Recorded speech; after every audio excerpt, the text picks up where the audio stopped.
This video is as much for me as it is for you guys. My tips on how to get back into a language. It's the beginning of the year. A lot of us are thinking about our language goals, and many of us think back to the languages we used to speak fluidly, and here we are and we suck at them. And I'm talking about myself, and I'm very specifically mentioning French. For some reason, when the clock struck 12 on the 1st of January, my brain was like, it is time to learn French again. I don't know where it came from. I just decided 2025 is the year I improve my French. What date is today? 17th of January. I have spent exactly 17 days studying French like it's nobody's business. It's been 17 days of consistent French studying, and not even just immersion. I've been studying, like doing exercises in a book, studying. I know, who is she? I like to imagine my brain as a room, like an attic, a storeroom. And way in the corner, there are French books, French notebooks, my life in French, and it's just been left to gather dust. And now I'm coming in with my little feather duster and I'm like, okay, time to clean this corner, time to clean this part of my brain. And by going through those dusty areas of my brain, I realize, interestingly, there's more that I remember than I thought, but there's also really embarrassing mistakes I make that I should not be making. The first thing I notice that gets weaker when I haven't practiced the language for a while is pronunciation. I've been speaking on language exchange apps with some friends, some language partners in French, and the whole time there's this thing in my head when I'm listening to my voice notes, because I think voice notes are a way better way to practice your speaking than just texting somebody. When I listen back to my voice notes, I'm like, why do I sound so weak in French? Franchement, j'aimerais pas bien vivre aux États-Unis, car il a étudié là-bas. C'est peut-être cela l'a aidé à pu trouver un emploi là-bas. And when my friends reply, I'm like, I understood 97.6% of what you said. So my understanding is up here and my speaking is not matching that. And then my pronunciation is, What are my tips for getting back into a language that you have forgotten? The first thing you want to tackle when you're getting back into learning a language is getting those speaking muscles active again and being able to get comfortable with pronunciation again. If this is not a problem for you, if you've always found that your pronunciation is in tip-top shape, wonderful. You are not like me and you are very blessed. If, like me, you are struggling, then it's time to do some practice with that. The best way I've found is listening, shadowing, and sending voice notes to people, calling people, and talking as much as you can, and just immersing in content.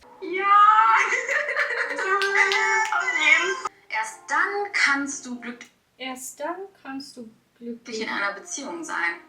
So watch as many TV shows as you can in your target language. Music, people ask me, does it help to listen to music in a foreign language to learn? Not really. I enjoy it and it makes me think of the language and I can hear a few words here and there and maybe learn a few new words, but it's not really going to help with your pronunciation because sometimes they're not sung like they're spoken at times. Now, this whole video is about what to do when you've forgotten a language, and it's like a muscle that you have to exercise again. And the same thing can happen with your creativity. There's always something about the art of producing something, making something, that you need to work on like it is a muscle. And that's where Skillshare comes in. So this part of the video is sponsored by Skillshare. Skillshare is the world's largest online learning platform, and you can take classes on all kinds of creative topics, ranging from productivity to photography, music, marketing, illustration, design, you name it. So I'm finally at a good place in my life to be taking on a few more projects and really enjoying getting back into my creativity. Personally, I've really been enjoying the UX design courses. I found that tech changes so quickly, and I've been wanting to improve my design skills to the highest level that I can with Webflow and Figma. Those are the two main design softwares I use. So on Skillshare, I've been taking classes specifically for Figma and for Webflow development. Skillshare follows a learn by doing approach. So basically, in some of the courses, you can complete a project and then post it to the community for feedback. Moreover, it is possible to learn at your own pace with the on-demand platform and stackable lessons. The first 500 people to use my link in the description or the QR code here will receive a 1-month free trial of Skillshare. So get started today. In addition to your pronunciation maybe needing a little bit of improvement or more practice, another thing that I tend to notice with languages that I've forgotten is it tends to slip away from the basics. My vocabulary might still be high, I might understand things perfectly fine, but I will mess up the most basic conjugations in French. I will forget which verb gets avoir or être. It's incredibly embarrassing, but it's like when my brain decides, okay, it's time to push this language aside because I'm focusing on others, the first thing to go is prepositions, particles, basic conjugations. And the way I get over that is, number one, sucking up my pride and ego and saying, all right, this is embarrassing. Get that out of my mind and think, what can I do to fix this situation? And it's okay to start from the beginning. Again, it's okay to review the basics. I'm using a great textbook right now in French. It's Intermediate French Grammar. I'll put the link in the description. Really, really good book. And I'm working through the exercises and activities. And I feel like a baby. I feel like I'm back in high school. And that's really what I've been doing. Apart from speaking to my language partners, I have been literally working through exercises and activities in my book.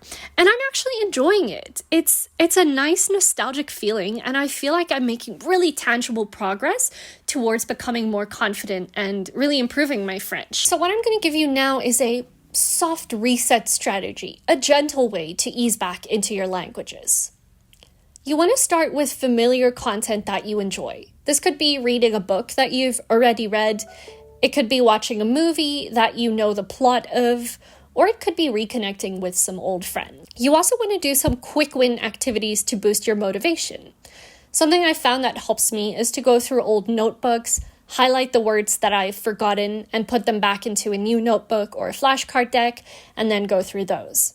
Another thing I really like doing is working through textbooks and completing the activities from the start again. Then you also want to use social media for language exposure. You can also use media and movies and series and YouTube for immersion to get to hearing the language a lot. I have an entire French video that I made a few years ago where I speak about the connection between listening and speaking a language. And I found particularly with French, when I watch a series or a movie in French, it's like something happens in my brain that after that, I find I'm more fluidly able to speak and my pronunciation improves. So immerse in social media. You want to be following people who speak your target language. I follow like a ton of meme accounts in French, and I'm constantly just seeing them on Instagram. And it's so good to just have French be where I'm looking and interacting with in my daily life. You want to read materials that do not overwhelm you. So you can start with finding articles online, you can chat with AI like Lingolet, and you can interact with things that are not too challenging for you at first. From then, you're going to build your confidence and slowly move on to things that are a bit more advanced until you can match the level you used to be at and then use that momentum to learn further. How do you get back into that momentum? The first thing you can try is to find a study buddy. There are a lot of spaces online. There are language practice groups on Discord. There's language meetups in real life. There's a whole Instagram and Twitter community who learns languages. Go and interact with those people and see if you can find somebody who can study with you, maybe virtually or maybe in person. You also want to see if you can track your progress. When we feel bad about having forgotten a language, we tend to be really negative about ourselves and we're like, oh, I've lost all my progress. On the other hand, what you should be doing is actually measuring your progress. So I have a few videos about my language journal from back in the dinosaur age. If you want me to make a new video about this year's language journal and how I've set it up, please let me know. The best way I found to stay motivated, like the last 17 days of learning French every day, is to track it in my learning journal. Make sure your learning journal is not over-engineered. Don't worry about like using the same pen color or whatever. For me, it's just a hold all. It's a dump where I put in every single thing I've done in French or whatever language I'm learning. So with those 2 tips that I mentioned, you want to dive straight into immersion, listening, and improving your speaking and pronunciation. You also need to remember not to be embarrassed or shy about it. You will stumble over your words. You will forget the basic things. It's okay. It's all part of the teething pains of getting back into it. And then for recap, it's all right to start from the basics. Find a resource that you enjoy, whether it's a textbook like me, if you're a paper person, whether it's an app you want to use, and you can check the links in the description for apps that I love. Those are things that are the 2 main points that are going to help you get back into a language that you may have forgotten. I'll talk a bit about mindset. Really, how you think about approaching a language again is so important. So rather than wasting time over and over ruminating on, I suck, I haven't improved, why am I so dumb, why do I need to go through the beginner stuff again? Take those thoughts away and be like, all right, you know what? It's fine. I'm going through the beginner stuff. I'm going to work through this textbook, work through your activities, and find joy in the little things. So for me, completing an activity, if it's easy, well done. I'll pat myself on the back. I still remember it. If it's challenging, I'll look at it and say, what a wonderful thing that I have the opportunity to learn, to make mistakes, to learn from them, and to improve. This is awesome, and I love it. And then the last thing I want to touch on is your mindset. This is crucial to your language learning journey. A lot of us, we think back and we're like, oh man, I used to be so fluent. Why do I suck now? Because I haven't practiced. Don't think so negatively about it. Life happens. I feel like I say this in every video, and maybe I'm preaching to myself. But it's okay. It's a part of the lifelong language learning cycle, especially if you're a polyglot. Things will fluctuate. And honestly, what help is it if you're telling yourself, I'm so stupid, I wish I did better, look at all the years I've wasted? You could instead be using that energy and time to be like, okay, this has happened. I will practice radical acceptance and take it from here. What can I do now? What is the smallest thing I can do to get back into my language learning? Really, really try and work on how you think about your language learning. The way you approach your language learning in your mind, the way you think about it, whether or not you have a growth mindset, this is a huge part of succeeding in a language. And I see this all the time with my language coaching clients. So many people's core problem is not time management, it's not resources, it's the way they think about their learning and their ability to learn. And I've helped thousands of people since I started language coaching from 2019. So if you're interested in booking a coaching call with me, you can book it on my website. The button is on the homepage. It's lindieboetes.com, and you can book a call with me there.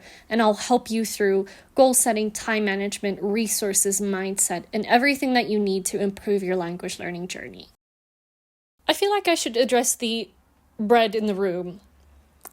From a few of my past videos, people have been commenting, asking, is that bread on your wall? I would like to let you know that it is indeed bread. It is a lamp. It's made of real bread. It's in, I don't know what you call this, encaustic, so it's not gonna rot. And yes, I do hang it on my wall, and it makes for a very comforting and cozy nightlight. There's not really a reason as to why I have a bread lamp. I just saw it in Japan and was like, これやばい、めっちゃ買いたいな. So I bought it. I've been staying up way too late reading. I'm reading. Where is it? This book is so good. Why do I do this?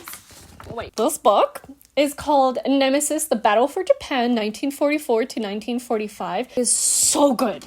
If you like World War II history, if you like Japan, if you like really good, neutral, balanced perspective historical writing, this book is so good. And that's why I'm yawning so much, because every night I try and make progress in this. Can you see my knees? No, thank goodness.